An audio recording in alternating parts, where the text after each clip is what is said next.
Sa mga kwentuhan, sabi ko, kahit naman hindi ako kunin sa Batang Quiapo, na-appreciate yung ginagawa ni Direk Coco and the rest of the team. Hindi ako naging mabuting ama. Pero hindi naman ako masamang tao.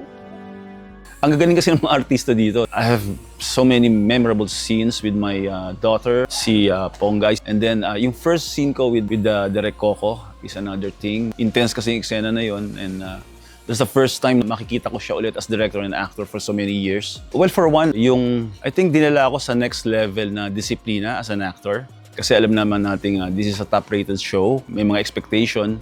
So, kailangan at par, at the same level ka rin kung ano yung standard ng Batang Quiapo. Halos lahat ng staff, crew dito, I'm so impressed.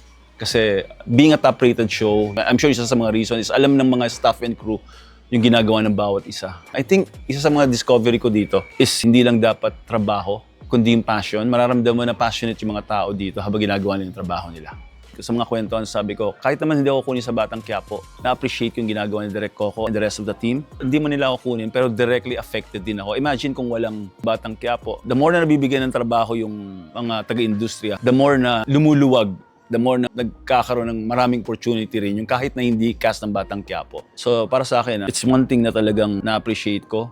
Somehow, mas naging malawak yung isip ko na pag may mga ganitong pagkakataon or production or pangyayari, dapat na-appreciate natin yun. Direk Coco, thank you so much opportunity. Short but sweet. Marami sa industriya na siguro hindi nakakarating sa'yo pero na-appreciate ang ginagawa mo. Somehow, dahil sa marami ka nabibigyan ng trabaho dito sa Batang Quiapo, keep on doing it. More power sa'yo. At sana dumami pa mga katulad. Imagine kung meron ng 5 Coco Martin and the rest of the group sa industriya. Imagine kung gaano kasiglag yung industriya. Good luck and God bless you.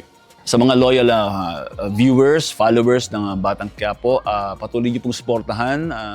Marami pong exciting na mangyayari. At maraming salamat sa patuloy niyong pagsumorta.